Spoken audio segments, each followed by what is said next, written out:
ഞാൻ ഇന്ററപ്റ്റ് ചെയ്യട്ടെ. ഈ പറയുന്ന അഷ്കർ ഇവിടെ അല്ലാണ്ട് ഇവിടെ പറഞ്ഞിട്ട് എന്തെങ്കിലും കാര്യമുണ്ടോ?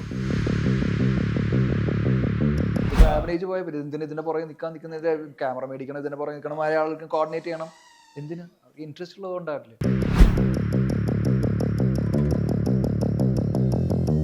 ഇപ്പം ഞാൻ കിലുക്കം എന്ന് പറഞ്ഞ സിനിമ 360-400 ദിവസം ഓടിയ സിനിമയാണ്. നമ്മളതൊന്നും അമ്പളിച്ചേട്ടൻ്റെ കഥാപാത്രത്തിൽ വെട്ടിമാറ്റുള്ള സിനിമ സങ്കല്പിച്ച് നോക്കി. ഒരിക്കലും സാധിക്കില്ല നമുക്കത് ചിന്തിക്കാൻ പോലും. മമ്മൂക്ക് എന്തെങ്കിലും ഉപദേശം തന്നിട്ടുണ്ടോ ജീവിതത്തിൽ? എന്നെ നാണം കെടുത്തരുന്നു. ജീവിതത്തിന് അവാർഡ് കിട്ടിയില്ല, അപ്പോൾ അതിനെ കുറിച്ച് എന്തെങ്കിലും ഒന്ന്, അത് മോശമായി പോയിന്ന് ഒറ്റ വാക്കിൽ ഉത്തരം പറയട്ടെ, നോ കമന്റ്സ്. ഒരുപാട് നാളായി മിസ് ചെയ്യുന്നു. മമ്മൂക്ക സുഖമായിരിക്കുന്നു, പെട്ടെന്ന് തന്നെ സ്ക്രീനിലായാലും വേദിയിൽ കാണാൻ പറ്റുമോ? മമ്മൂക്ക സുഖമായി. മമ്മൂക്ക എപ്പോൾ വരും, എങ്ങനെ വരും, ഏത് ഗെറ്റപ്പ് വരും എന്ന് വെയിറ്റ് ചെയ്തിരിക്കും എല്ലാവരും. ഞാനും വെയിറ്റ് ചെയ്തിരിക്കുകയാണ്.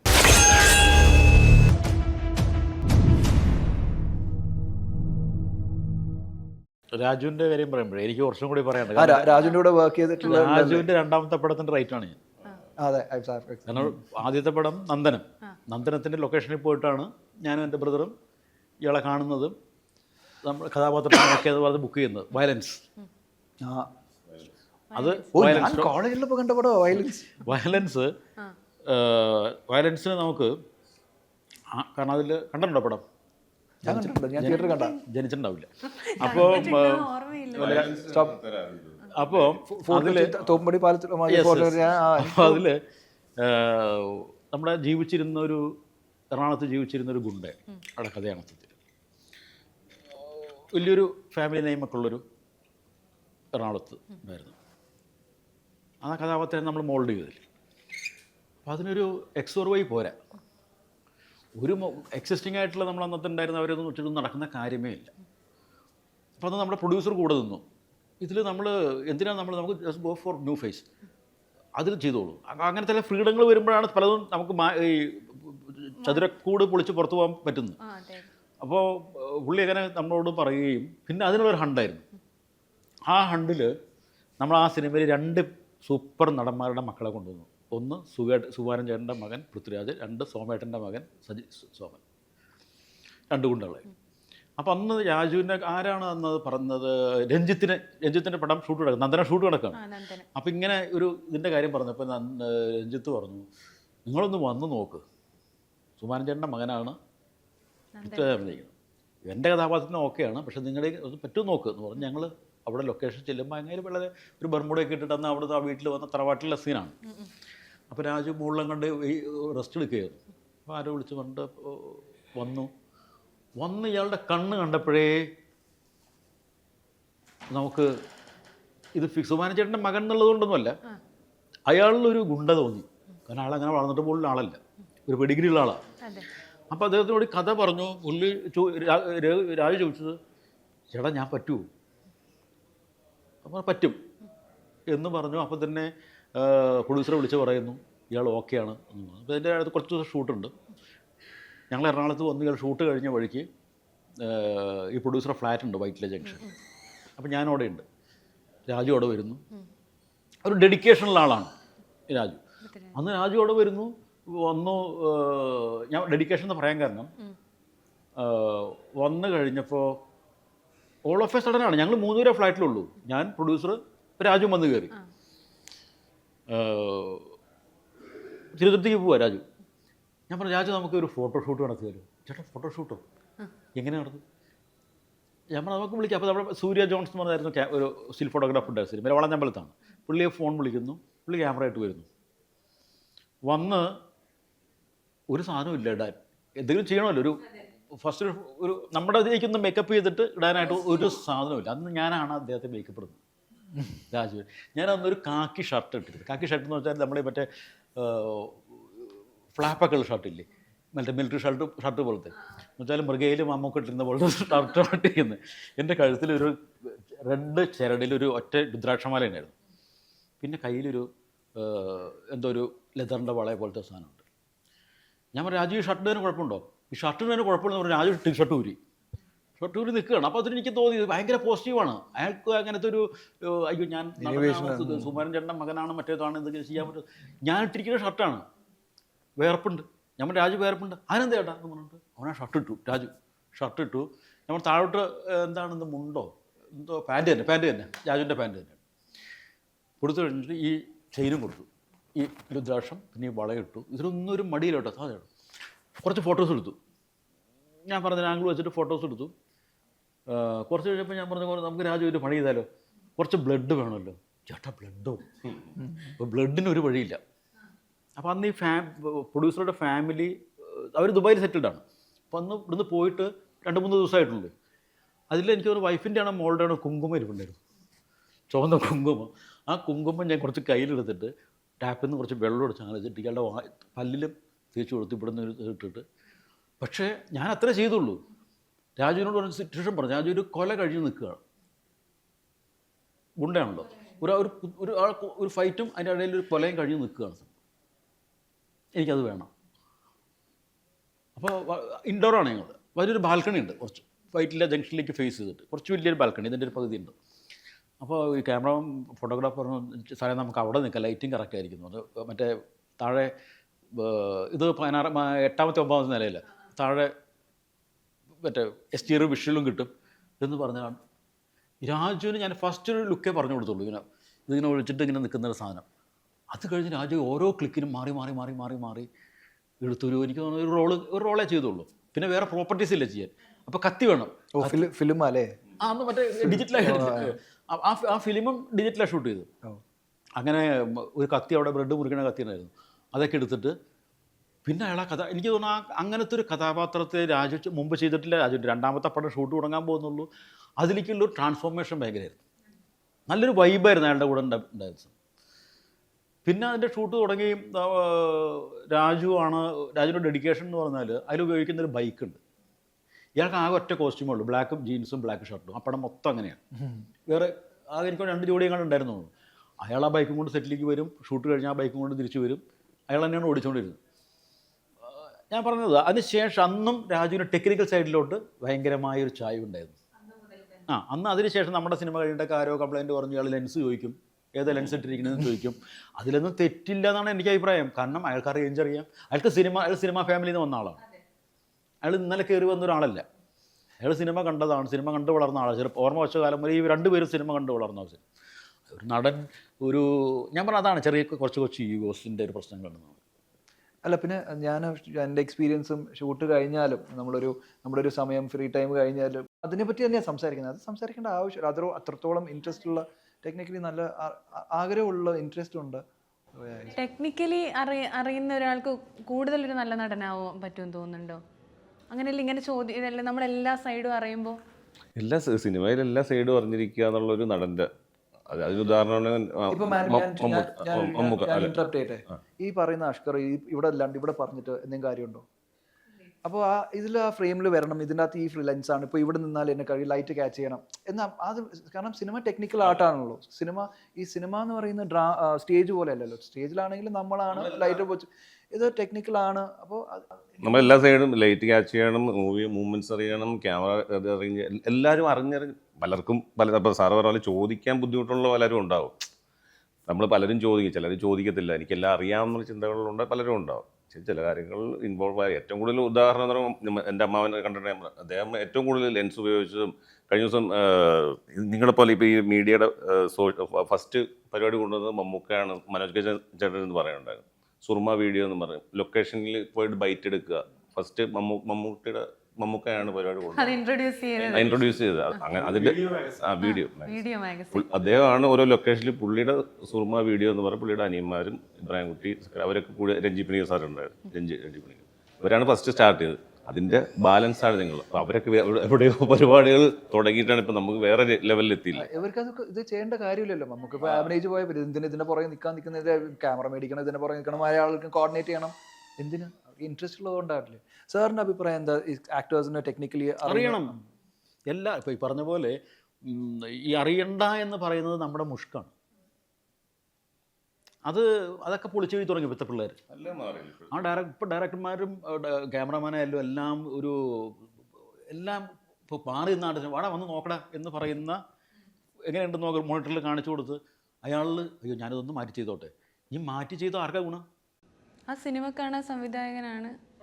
അന്നത്തെ ഒരു പ്രശ്നം വേറെ ഉണ്ടായിരുന്നത് വെച്ചാൽ ഇപ്പോൾ ഡിജിറ്റൽ ആയതുകൊണ്ട് നമുക്ക് ഫിലിം പോണില്ല. അന്ന് ഒരടിക്ക് 50 രൂപ 60 രൂപ ഒരടി ഫിലിമിന് പോകും മാറ്റി ചെയ്ത്. അതും കൂടി ഉണ്ടായിരുന്നു. അതിൻ്റെ കൂടെ ഈ ചെറിയ ഒരു ഞാൻ ഡയറക്ടർ തൊപ്പി വെച്ചിരിക്കുന്ന അല്ലെങ്കിൽ സീനിയർ എന്നുള്ളൊരു സംഭവം ഉണ്ടായിരുന്നു. ഇപ്പോഴത്തെ പിള്ളേർക്ക് ആ സംഭവമേ ഇല്ല. ടെക്നിക്കലി ഭയങ്കര നോളജാണ്. ടെക്നിക്കൽ നോളജ് വരുന്ന ആർട്ടിസ്റ്റുകൾക്കും ആണ്. എല്ലാവരും ഭയങ്കര കംഫർട്ടബിൾ ആണ്. എല്ലാവർക്കും വേണ്ടി നമുക്കൊരു സാധനം ഈ പ്രൊഡക്റ്റ് വലുതാക്കി എടുക്കണം, എന്ത് വേണമെങ്കിലും ചെയ്തോ, കഷ്ടപ്പെട്ടു എന്നൊക്കെ പറയുന്ന എല്ലാവരും മാറി. ഈഗോ ഇപ്പോൾ നമ്മുടെ വ്യക്തി ജീവിതത്തിലാണെങ്കിലും ഇപ്പോൾ സിനിമ മാത്രമല്ല ഏത് സ്ഥലത്തിലാണെങ്കിലും നല്ല ഔട്ട്പുട്ട് ഉണ്ടാക്കില്ല. ഇപ്പം ഞാൻ എനിക്കൊക്കെ ഉണ്ടായിരുന്നു പണ്ട്. ഇപ്പോൾ നമ്മൾ എഴുതിയ സാധനം തിരുത്തരുത് എന്നുള്ളൊരു സാധനത്തിൽ ഉണ്ടാകുന്നൊരു സാധനം. പിന്നെ നമുക്ക് മനസ്സിലായി ഇതെന്താ, ഇത് നല്ലതാണ്. അയാൾ ഇപ്പോൾ എന്നോട് പറയും, ചിലർ രഹസ്യമായിട്ട് വന്നിട്ട് പറയും, സാറേ അല്ലെങ്കിൽ ചേട്ടാ ഈ ഡയലോഗ് വേറൊരു സിനിമയിലുണ്ട് കേട്ടോ. അപ്പോൾ എനിക്ക് വേണ്ടി ചൂടാ, നീ നിൻ്റെ പാട് നോക്കി എനിക്കറിയാം എന്ന് പറഞ്ഞാൽ എന്താ കുഴപ്പം? ഞാൻ കോപ്പി അടിച്ച പോലെ അല്ലെങ്കിൽ ഒരു റിപ്പീറ്റേഷൻ വേറൊരു സിനിമയിൽ അത് വരും. അപ്പോൾ അത് തിരുത്തുന്നതിൽ എന്താ കുഴപ്പം? ഇപ്പോൾ ഞാൻ ചില സമയത്ത് അസ്കറിനെ തന്നെ ചില സമയത്ത് ഞാൻ പറഞ്ഞു, അസ്കറെ ഒന്നും എനിക്ക് പറയേണ്ട കാര്യമില്ല, അസ്കറിനെ മാറ്റി അസ്കർ ആ സാധനത്തിൽ ഒന്നും ഇങ്ങനെ ഇട്ട് നന്നായിരുന്നു, അടുത്ത ഷോട്ട് എടുക്കുമ്പോൾ ഒന്നും ഇങ്ങനെ ഒരു സാധനം ഉണ്ടെങ്കിൽ നന്നായിരിക്കും എന്ന് പറയും. അത് സ്വീകരിക്കണം വേണ്ടെന്ന് അസ്കറിൻ്റെ ഇഷ്ടമാണ്. അസ്കർ ചോദിക്കാം പുള്ളി ആരാനോട് പറയാൻ ഒന്ന് ചിന്തിച്ചാൽ ചിലപ്പോൾ ഒന്നും സംഭവിക്കില്ലായിരിക്കാം, പക്ഷെ അതിനൊരു വളർച്ച നമുക്ക് മൊത്തത്തിൽ സിനിമയിലുണ്ടാവില്ല. അതെ അതെ, ഈഗോ ഉണ്ടെങ്കിൽ. ഈഗോ ഉണ്ടെങ്കിൽ അല്ലേ, ഈഗോ ഇല്ലെങ്കിൽ അങ്ങനെയല്ല, ഈഗോ ഉണ്ടെങ്കിൽ വളർച്ച ഉണ്ടാവില്ല എന്ന്. ഞാൻ വർക്ക് ചെയ്ത പല നല്ല ആക്ടേഴ്സ് അവർക്കും അവർ എല്ലാവരും ടെക്നിക്കലി നല്ല സൗണ്ട്. ലാൽ സാർ, ഞാൻ ആദ്യം ചെയ്ത പടം മിസ്റ്റർ ഫ്രോഡ് എന്ന് പറഞ്ഞൊരു പടം, ഞാൻ ചെറിയ വേഷം ചെയ്തിട്ടുള്ളൂ. അപ്പോൾ ഒരു ആക്ഷൻ സീനിൽ ക്യാമറ ടെലിയിലിട്ടിട്ട് കുറച്ച് ദൂരെയാണ്, ടെലി ലൈൻസ് ഇട്ടിട്ട്. അപ്പോൾ ഞാൻ നിൽക്കുമ്പോഴത്തേക്കും ഞാൻ ലാൽ സാറിനെ ഇരിക്കുന്നത്, ലാൽ സാർ എന്നെ ഇരിക്കുന്നത് എന്തോ. അപ്പോൾ ഞാൻ നിൽക്കുമ്പോഴത്തേക്കും മോനെ കുറച്ച് ഇങ്ങോട്ട് നിൽക്കേണ്ടി വരും കേട്ടോ എന്ന് പറയുന്ന മുമ്പ് അത് കഴിഞ്ഞാൽ ഡയറക്ടർ അവിടെ നിന്ന് ഇൻസ്ട്രക്ട് ചെയ്യും ഇങ്ങോട്ട് വരാം. അപ്പോൾ അദ്ദേഹത്തിന് അറിയാം ഈ അവിടെ നിന്നുള്ള ലെൻസ്, ഈ ടെലി ലെൻസ് ഇട്ടാൽ ഇതിൻ്റെ ഫ്രെയിം ഔട്ടായിരിക്കും, അവർക്ക് ഇങ്ങോട്ട് വരേണ്ടി വരും. അപ്പം ഞാൻ നോക്കുമ്പോൾ എല്ലാവരും എനിക്ക് മമ്മൂക്കായിട്ട് കുറച്ച് നേരം സംസാരിക്കാനുള്ള ഒരു ഓപ്പർച്യൂണിറ്റി ഉണ്ടായിരുന്നു. അപ്പോൾ അദ്ദേഹത്തിന് സംസാരിക്കുമ്പോൾ ഒരു ക്യാമറ ഒരു ലെൻസിനെ പറ്റി പറയുമ്പോഴത്തേക്കും അദ്ദേഹത്തിന് അറിയാം ഈ ലെൻസിൻ്റെ അപ്പേച്ചർ ഇത്രയാണ്, ഈ ലെൻസിന് ഈ മൗണ്ട് വേണം, അത് കാനൺ ടു നിക്കൺ ബോഡി സോണിന്ന് മാറുമ്പോഴത്തേക്കും ഒരു അഡാപ്റ്റർ വേണം, അതൊക്കെ അദ്ദേഹത്തിന്. അപ്പോൾ ഞാൻ നോക്കുമ്പോൾ ഇവർക്ക് എല്ലാവർക്കും അറിയാം. അപ്പം അതിങ്ങനെ പഠിച്ചെടുക്കാനായിട്ട് ശ്രമിക്കുക അല്ലേ എല്ലാവരും. അത് ഓരോരുത്തരുടെ ഇൻട്രസ്റ്റ് ആണല്ലോ, ഓരോരുത്തരുടെ ഇൻട്രസ്റ്റ്. അത് നല്ലതാണെന്നാണ് ഞാൻ ഞാൻ കണ്ടിട്ടുള്ള ആൾക്കാരൊക്കെ ഇവർക്കൊക്കെ ടെക്നിക്കലി നല്ല സൗണ്ടാണ്. പിന്നെ അഷ്കർക്ക, വിജയരാഘവൻ ചേട്ടൻ അച്ഛനായിട്ട് അച്ഛൻ മകൻ കോംബോ എങ്ങനെയുണ്ടായിരുന്നു? ഇപ്പോൾ വിജയരാഘവൻ നമ്മുടെ കുട്ടേട്ടന് അവാർഡ് കിട്ടി, ഒരുപാട് നാളുകൾക്ക് ശേഷമാണ്, ഇതുവരെ കിട്ടിയിട്ടില്ല അദ്ദേഹത്തിന്. എന്ത് തോന്നുന്നു? സഹനടനായിട്ടാണ് കിട്ടിയത്. വളരെ അതിൽ അവാർഡ് കിട്ടി അദ്ദേഹം എത്രയോ വർഷമായി സിനിമയിലിരിക്കുന്നു. അദ്ദേഹത്തിൻ്റെ പെർഫോമൻസും അതൊക്കെ നമുക്ക് പറഞ്ഞറിയിക്കാൻ വൈകിപ്പോയി അല്ലേ? വൈകിപ്പോയി അത് നമ്മളല്ല പറയേണ്ടത്. അതല്ല പുള്ളി അദ്ദേഹത്തെ അംഗീകരിച്ചു കഴിഞ്ഞു. ഒരു അവാർഡ് കൊണ്ട് അദ്ദേഹം വലിയ നടനാന്ന് ആർക്കും അറിയേണ്ട കാര്യമില്ലെന്ന് എനിക്ക് തോന്നുന്നു. അദ്ദേഹം വലിയ നടൻ തന്നെയാണ്. അങ്ങനെ നോക്കുകയാണെങ്കിൽ മലയാളത്തിൽ ഒരു എല്ലാത്തരം കഥാപാത്രം ചെയ്തിട്ടുള്ളതാണ് ജഗദീഷ് കുമാർ. ഒരു സംസ്ഥാന അവാർഡ് പോലും കിട്ടിയിട്ടില്ല. അതൊരു ട്രാജഡി അല്ലേ? അത് കുറേ ഭാഗ്യങ്ങളാണ് അല്ലേ രാഹുൽ? ആബ്സല്യൂട്ട്ലി. അപ്പോൾ നമ്മുടെ കഥാപാത്രം അദ്ദേഹത്തിൻ്റെ ഫാദറായിട്ടാണ് ഇതിൽ ചെയ്യുന്നത്. എനിക്ക് ഒരുപാട് സപ്പോർട്ട് ചെയ്ത ഒരു ആക്ടറാണ് വിജയരാഘവൻ. കുട്ടേട്ടനാണ് എല്ലാവരും വിളിക്കുന്നത്. കുട്ടേട്ടൻ നമ്മളിവിടെ സപ്പോർട്ട് ചെയ്ത് നല്ല നല്ല കാര്യങ്ങൾ പറഞ്ഞു തരും. വലിയൊരു ഗുരുസ്ഥാനീയൻ എന്ന രീതിയിൽ തന്നെ എന്നെ സപ്പോർട്ട് ചെയ്യും. നമ്മുടെ ക്യാമറമാൻ പി സുകുമാർ സാറാണെങ്കിലും ഡയറക്ടറാണെങ്കിലും എല്ലാവരും ഒരുപാട് സപ്പോർട്ട് ചെയ്യും. ഏറ്റവും കൂടുതൽ നമ്മൾ നന്ദി പറയേണ്ടത് നമ്മുടെ പ്രൊഡ്യൂസറോട് തന്നെയാണ്. കാരണം ഇങ്ങനെ ഒരു പടം 2 ഷെഡ്യൂളായിട്ട് എടുക്കുക എന്ന് പറഞ്ഞാൽ വലിയ മുതൽ മുടക്കുള്ള പരിപാടിയാണ്. അദ്ദേഹത്തിൻ്റെ ഒരു ആഗ്രഹം പ്രകാരമാണ് അദ്ദേഹത്തിന് ഇങ്ങനെ ചെയ്യണമെന്ന് പറഞ്ഞു. എല്ലാവരും സപ്പോർട്ട് ചെയ്യും. എല്ലാവരും കൂടെ ഉണ്ടായിരുന്നു. ഇങ്ങനെ പ്രൊഡ്യൂസേഴ്സ് വളരെ അങ്ങനെ വിരലിൽ എണ്ണാവുന്ന ആൾക്കാരേ ഉള്ളൂ ഇങ്ങനെ കണ്ടിന്യൂസ് ആയിട്ട് സിനിമ ചെയ്യുന്നത്. അദ്ദേഹത്തിൻ്റെ 15ാമത്തെ സിനിമയാണെന്ന് തോന്നുന്നു ബെൻസി പ്രൊഡക്ഷൻസ്. സോ ഗ്രേറ്റ്ലി എന്താ പറയുക, ഒബ്ലിഗേറ്റഡ്. അതെ അതെ. ഇപ്പം സാറിപ്പം പറഞ്ഞതുപോലെ വിജയരാഘവൻ ചേട്ടന് ഇപ്പം നമ്മുടെ ഉർവശി ചേച്ചിയാണേലും പറഞ്ഞു, ഒരു ഏറെ വൈകി കിട്ടിയ ഒരു അവാർഡാണ്. ഏത് വേഷം കിട്ടിയാലും അദ്ദേഹം അത് ഗംഭീരമാക്കും, നമുക്കെല്ലാവർക്കും അറിയുന്നതാണ്. ജഗതി ചേട്ടൻ്റെ പറഞ്ഞാണേലും അദ്ദേഹം കോമഡി കൂടുതൽ ചെയ്തത് കൊണ്ടായിരിക്കുമോ അങ്ങനെ? അല്ല, അതുണ്ടല്ലോ, കോമഡിക്ക് ഒരു വിഭാഗമില്ല മത്സരിക്കും, അത് വെച്ചിട്ടില്ല. പക്ഷെ അത് വേണം. അദ്ദേഹം കോമഡി ചെയ്യാന്ന് പറഞ്ഞാൽ അദ്ദേഹം വില്ലനായിട്ട് വരെ അഭിനയിച്ചിട്ടുണ്ട്. രക്തം എന്നോ സിനിമയിൽ, കർത്തവ്യത്തിലോ രക്തത്തിലൊക്കെ ഭയങ്കര വില്ലനായിട്ട് ചെയ്തിട്ടുണ്ട്, സീരിയസ് ആയിട്ട് ചെയ്തിട്ടുണ്ട്. ഞാൻ ചോദിക്കട്ടെ, ഇപ്പോഴും പലപ്പോഴും പലരും മരിക്കുമ്പോഴോ അല്ലെങ്കിൽ എന്തെങ്കിലുമൊക്കെ ഫീൽഡിൽ നിന്ന് മാറി നിൽക്കുമ്പോഴൊക്കെ പറയാറുണ്ട് ഒരു സിംഹാസനം ഒഴിഞ്ഞു കിടക്കുകയാണ്. ഗ്യാപ്പാണ്, അത് റീപ്ലേസ് ചെയ്യാൻ പറ്റാത്തൊരു ഗ്യാപ്പാന്നൊക്കെ പറയും. എനിക്കിപ്പോഴും തോന്നിയിട്ടുള്ളത് ആ ഗ്യാപ്പ് സത്യത്തിൽ പുള്ളിയാണ്. ഒരു വലിയൊരു കാലഘട്ടം മലയാളിയെ ചിരിപ്പിച്ച് വയറിൽ നീര് വന്ന മനുഷ്യൻ്റെ മുഖത്തുനിന്ന് ചിരിയില്ല. അതൊരു വല്ലാത്തൊരു ട്രാജഡിയാണ്. ജീവിതത്തിൽ വീട്ടിലുറങ്ങിയ കാലം കുറവാണ് പുള്ളി. സെറ്റിലും കാറിലും ഉറങ്ങിയിരുന്നത് എനിക്കറിയുന്ന ഒരു അമ്പിളിച്ചേട്ടൻ. ഇന്ന് അദ്ദേഹം വീട്ടിലുമാണ്. എന്നിട്ട് ജസ്റ്റ് ഓപ്പോസിറ്റാണ് വിധി എന്ന് പറയുന്നത്. നമുക്ക് പലപ്പോഴും വിധിയിലേക്ക് നമ്മൾ അല്ലെങ്കിൽ ഇതിൽ വിശ്വസിച്ച് പോകുന്നത് പുള്ളിയാണ്. ഒരു പരിഭവവും പറയാതെ ഇന്നൊരു 3 മണിക്കൂർ ഒരു സെറ്റിൽ അഭിനയിച്ചു, അവിടുന്ന് കാറിൽ കയറി 150 കിലോമീറ്ററുള്ള വേറെ സെറ്റിൽ അഭിനയിച്ചു, അവിടുന്ന് 200 കിലോമീറ്റർ തിരിച്ച് ഇങ്ങോട്ട് വന്നു. ഈ കാറിലൊരു തലവണയും ഇപ്പോഴും ഫോൺ ഉപയോഗിക്കാറുണ്ടായിരുന്നില്ല. ഫോൺ പോലും ഇല്ലാത്തൊരു മനുഷ്യനായിരുന്നു. ഞാൻ അദ്ദേഹത്തിനോട് ഒരു പടം വർക്ക് ചെയ്യാനുള്ള ഭാഗ്യം എനിക്കുണ്ടായി. ട്രാക്ക് എന്ന് പറഞ്ഞൊരു പടം അന്ന് ഫിലിമിലാണ് ഷൂട്ട് ചെയ്യുന്നത്. ഒരു ദിവസമേ വരുന്നുള്ളൂ ഷൂട്ട് ചെയ്യാൻ. ഒരു ദിവസം എന്തേ ഉള്ളൂ. അപ്പോൾ ചെയ്യുന്ന ഒരു പടത്തിൽ ഏതോ ഒരു ഞാൻ നായകനാണ് ആ പടത്തിൽ. വെറുതെ വന്ന് പോയാൽ മതി, പക്ഷേ വന്നിട്ട് എന്താ ക്യാരക്ടർ, ഇതെന്ത് വേണം. അപ്പോൾ ഒരു റബ്ബർ തോട്ട അവിടുന്ന് ഇങ്ങനെ നടന്നു വരുന്നതാണ്. അപ്പോൾ പുള്ളി അവിടുന്ന് നടന്നു വന്നാൽ ശരിയാവില്ല, ഓടണം എന്ന് പറഞ്ഞിട്ട് അവിടുന്ന് നല്ല എഫേർട്ട് എടുത്ത് ഓടി കഥച്ചൊക്കെ വന്നിട്ട് അഭിനയിച്ചു. അങ്ങനെ ചെയ്യേണ്ട ഒരു ദിവസം ഏതോ ഒരു പടത്തിൽ ഞാൻ നായകനാവുന്ന പടം ഇങ്ങനെ പുള്ളി എന്ത് വന്നാലും ആരും സർട്ടിഫിക്കറ്റ് പുള്ളിക്ക് വേണ്ടല്ലോ. അങ്ങനെ ചെയ്തു പോയ ഡെഡിക്കേറ്റഡ്. അതെ അതെ. ക്ഷീണമായി പറയുന്ന പോലെ വണ്ടിയിലാണ് ഉറങ്ങുന്നത്. അപ്പോൾ മേക്കപ്പ് ഇങ്ങനെ ഉറങ്ങുമ്പോഴാണ് മേക്കപ്പ് ആർട്ടിസ്റ്റ് മേക്കപ്പ് ഇട്ടൊക്കെ പോകുന്നത്. പക്ഷേ ക്യാമറയുടെ മുമ്പിൽ വന്നാൽ ഉറക്കം ഉണ്ടാവില്ല, ഒന്നും ഉണ്ടാവില്ല. അത് പുള്ളിയാണല്ലോ സ്കോർ ചെയ്യുക. ഞങ്ങൾ ഇതിനു മുമ്പ് ഒരുമിച്ച് അഭിനയിച്ചിട്ടുണ്ട്. പടത്തിൻ്റെ പേര് പറയുന്നത് ജയിച്ചിട്ടുണ്ടല്ലോ. എത്ര വർഷങ്ങൾ മുമ്പ് ഞങ്ങളുടെ കുഞ്ഞുകാലങ്ങളിൽ ജഗതിച്ചേട്ടനായിട്ട് കോമ്പിനേഷൻ. എനിക്ക് ഇന്നും പല കഥാപാത്രങ്ങൾ നമ്മൾ ചിന്തിച്ചു പോകും എഴുതുമ്പോൾ. അമ്പിളിച്ചേട്ടനുണ്ടായിരുന്നെങ്കിൽ, ആക്റ്റീവായിട്ടുണ്ടായിരുന്നെങ്കിൽ. പല എഴുത്തുകാരും പറഞ്ഞിട്ടുണ്ട് അങ്ങനെ ആ ഇത് തന്നെ മാറ്റിക്കളയാറുണ്ടെന്ന്. കാരണം അവരില്ലാതെ ആ ഡയലോഗ് പറ്റില്ല, ആ സീന്. ഇപ്പം ഞാൻ ചോദിക്കട്ടെ, കിലുക്കം എന്ന് പറഞ്ഞ സിനിമ 360-400 ദിവസം ഓടിയ സിനിമയാണ്. നമ്മളതൊന്നും അമ്പിളിച്ചേട്ടൻ്റെ കഥാപാത്രത്തിൽ വെട്ടിമാറ്റുള്ള സിനിമ സങ്കല്പിച്ച് നോക്കി. ഒരിക്കലും സാധിക്കില്ല, നമുക്കത് ചിന്തിക്കാൻ പോലും. അങ്ങനെ ചില കഥാപാത്രങ്ങൾ പുള്ളികളുണ്ട്. താളവട്ടത്തിലില്ലേ? ഉണ്ടല്ലോ അല്ലേ? താളവട്ടം ഉണ്ട്.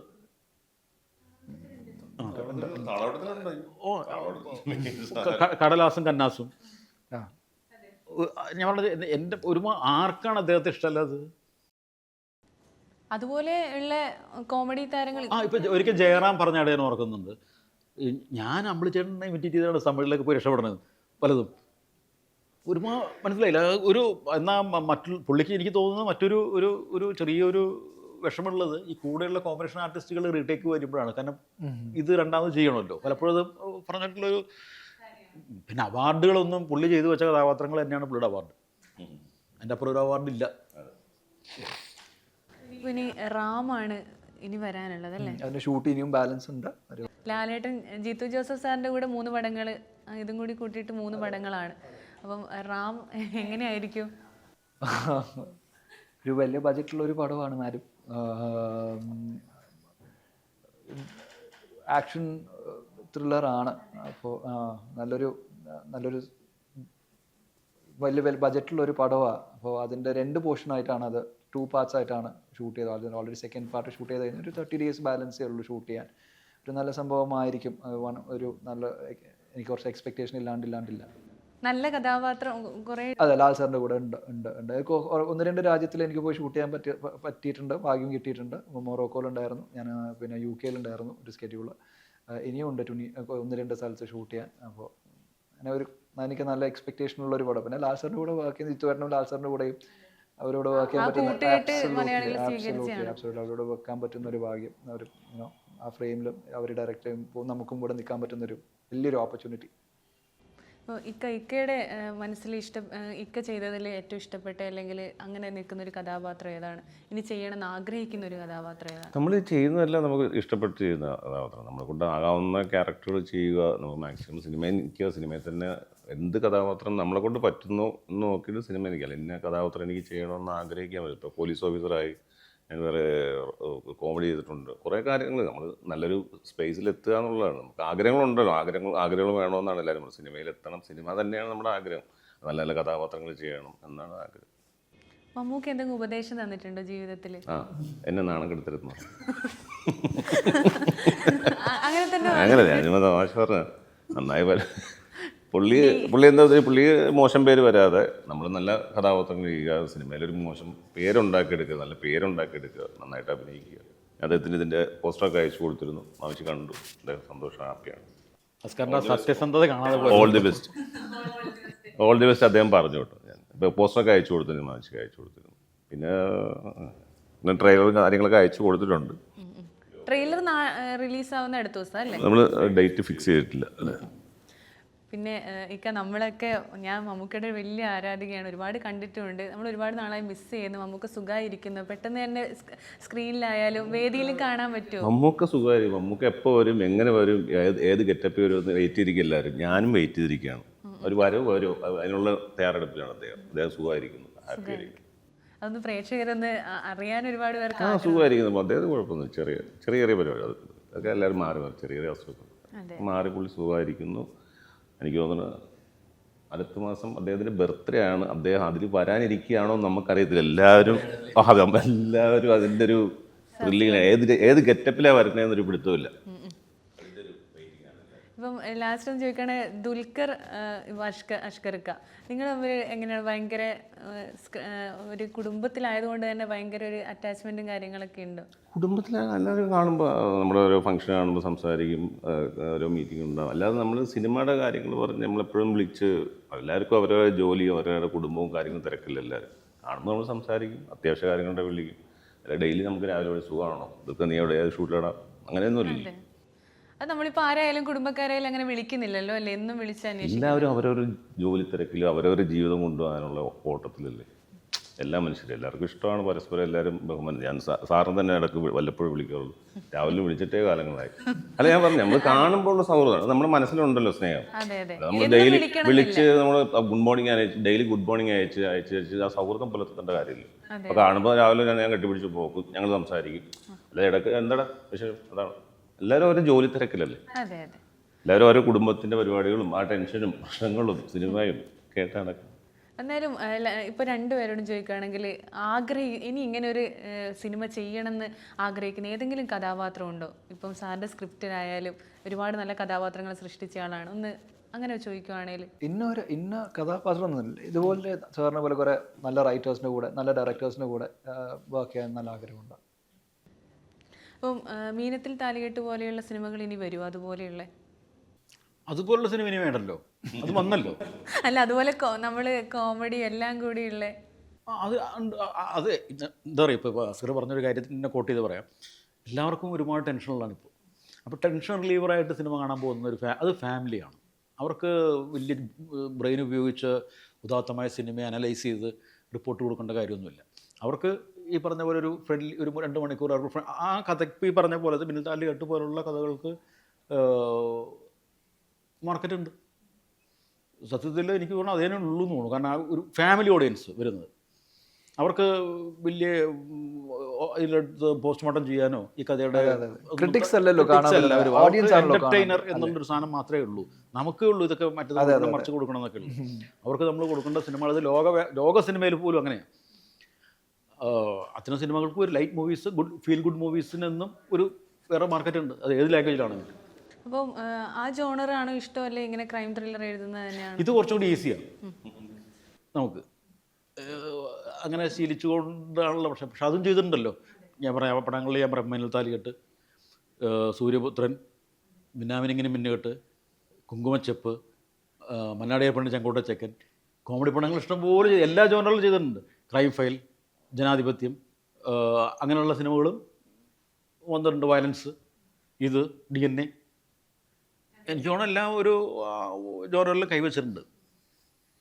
ആരും ചോദിച്ചൊരു ചോദ്യത്തിന് ഏത് തരം ക്യാരക്ടറാണെന്ന്. സോ ഇവരെ കൂടെ വർക്ക് ചെയ്യുമ്പോൾ അത് എളുപ്പത്തിൽ കൺവിൻസ് ചെയ്യാൻ പറ്റും.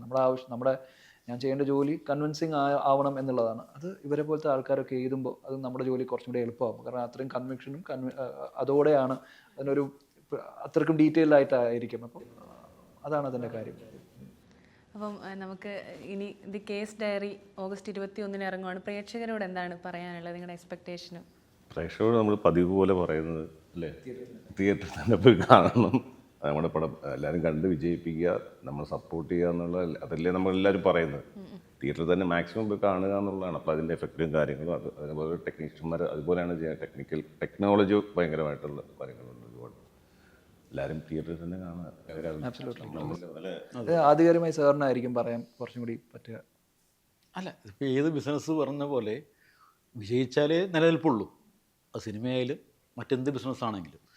സിനിമയുടെ ഒരു പ്രശ്നം എന്ന് പറഞ്ഞാൽ നമ്മുടെ ഇപ്പോൾ വേറെ കാര്യം, ഇപ്പോൾ ഒരു പച്ചക്കറി ആണെങ്കിൽ നമുക്ക് ഏതാനായിട്ട് വിറ്റ് പോയില്ലെങ്കിൽ വില കുറച്ച് കൊടുത്തെങ്കിലും വിറ്റ, ഇതത് നടക്കില്ല, ഇതൊറ്റ വിധിയുള്ളൂ. അപ്പോൾ ആ വിധി കൊണ്ട് നമുക്ക് പറഞ്ഞ പോലെ പണ്ടൊരു സിനിമയിലെ സംവിധായകൻ പടത്തിൻ്റെ റിലീസിങ് ദിവസം ഇത് ആളില്ല തീരെ. അപ്പോൾ അതിന് നിർമ്മാതാവും ഈ ഡയറക്ടറും കൂടി വന്നപ്പോൾ ഗേറ്റ് ക്ലോസ് ചെയ്തിരിക്കുക. അപ്പോൾ അവർ തുടങ്ങിയിട്ടില്ലുള്ളൂ, കയറാൻ പറ്റുമോ? ഇതിനാണ് സാർ അപ്പുറത്ത് വേറെ സിനിമ കളിക്കുന്നുണ്ട്, ഇതിൻ്റെ ഡയറക്ടറാണുള്ളത്, ഡയറക്ടറോടാണ് ഈ പറയുന്നത്.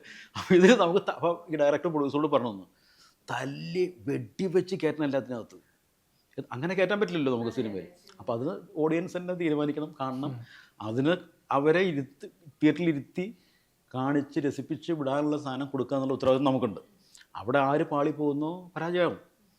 നമുക്ക് ഇവരോട് റിക്വസ്റ്റ് ചെയ്യാനൊക്കെ പറ്റുള്ളൂ. അല്ലാതെ വെടിവെച്ച് ഗൺ പോയിന്റിൽ നിർത്തിയിട്ട് കേരള തിയേറ്ററിൽ കേസ് ഡയറി പോയി കണ്ടോന്നൊന്നും പറയാൻ പറ്റില്ല അവരോട്. അപ്പോൾ നമുക്ക് പ്രാർത്ഥനയോടെയും ആത്മാർത്ഥതയോടെയും നമ്മുടെ ജോലി ചെയ്യുക, നമ്മുടെ കഴിവിനനുസരിച്ച്. അതിൻ്റെ പ്രതിഫലം തരുന്നത് ഞാനൊരു ഈശ്വരവിശ്വാസി ആയതുകൊണ്ട് ദൈവം എന്ന് പറയുന്നു. അപ്പോൾ ഈശ്വരനോടുള്ള പ്രാർത്ഥനയുള്ളൂ, ഒപ്പം പ്രേക്ഷകരോടുള്ള പ്രാർത്ഥന. പടം വെറുതെ എഴുതിത്തള്ളാതെ പ്രൊജുഡ്യൂസ് ആയിട്ട് ഒരു തീരുമാനം എടുക്കാതെ കഴിവുള്ളിടത്തോളം കാണുക, കണ്ട് ഈ പടത്തെ തിയേറ്ററിൽ നിലനിർത്തുക, അത്രയേ ഉള്ളൂ പറയാം. പിന്നെ ലാസ്റ്റ് ഒറ്റൊരു ചോദ്യം കൂടി ഞാൻ മറന്നുപോയതാണ്. ഇപ്പം പൃഥ്വിരാജിനെ കുറിച്ച് ഒരുപാട് പറഞ്ഞല്ലോ. അപ്പോൾ ആടുജീവിതത്തിന് അവാർഡ് കിട്ടിയില്ല. അപ്പോൾ അതിനെ കുറിച്ച് എന്തെങ്കിലും ഒന്ന്, അത് മോശമായി പോയിന്ന് ഒറ്റ വാക്കിൽ ഉത്തരം പറയട്ടെ, നോ കമൻറ്റ്സ്. അത്രയേ ഉള്ളൂ, ആർക്കും. അതിനൊക്കെ ഉത്തരം പറഞ്ഞാൽ നമ്മൾ വേറെ ഈ ഉത്തരം കൊണ്ട് തീരില്ല. കാരണം നമ്മളിതൊരു പബ്ലിക് പ്ലാറ്റ്ഫോമിൽ പറയുന്ന ഒരു ഉത്തരവായതുകൊണ്ട് അത്, കാരണം അത്രയും ബ്രില്യൻ്റ് ആയിട്ടുള്ള ഒരു ആക്ടർ ആയതുകൊണ്ട് ഒരു ജൂറി വെച്ചിട്ടുണ്ടല്ലോ, അവരുടെ അഭിപ്രായമാണ്. നമ്മൾ ആ ജൂറിയെ ചോദ്യം ചെയ്യാനോ ആ ജൂറിയുടെ മേലെ മറ്റേ വിധിക്കാനോ നമുക്ക് പറയാം. പക്ഷെ അത് എന്തിനാണ്? എനിക്ക് രാജുവിനെ അറിയുന്നതുകൊണ്ടും ഞാൻ കുറച്ച് പാർഷ്യലായതുകൊണ്ടും എനിക്ക് രാജുവിനോട് എനിക്ക് ഇഷ്ടമുള്ളതുകൊണ്ടും